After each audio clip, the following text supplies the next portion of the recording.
Marabanku masu kallon mu, da fatan za ku danna alamar subscribing domin samun shirinmu na gaba.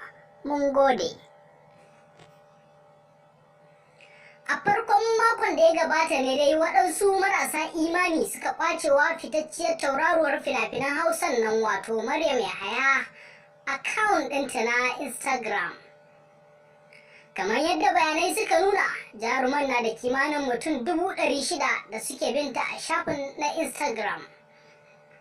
Rana guda kwatsam sai ta nemi akawun ɗin nata sama ko ƙasa ta rasa, inda daga bisani ta fahimci cewa 'yan dandatsa wato hackers ko mu ce 'yan fashin intanet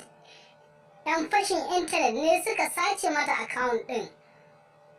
Idan za ku iya tunawa, a kwanakin baya ma irin wannan ta faru ga jarumar fina-finai Aisha Aliyu Tsamiya, inda ita ma ta nemi nata akawun ɗin ko sama ko ƙasa ta rasa, wanda daga baya ta gano cewa an sayar da akawun ɗin nata ga wani shafin wake-wake na Larabawa.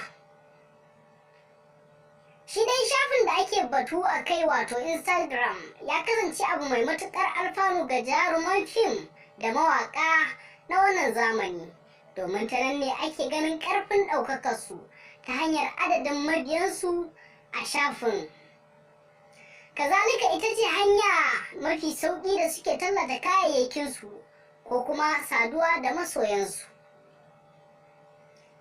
A nan mu ma muna taya jaruma Maryam Yahaya jimamin wani al'amari da ya same ta, da fatan Allah ya tona asirin waɗannan azzalumai, amin summa amin.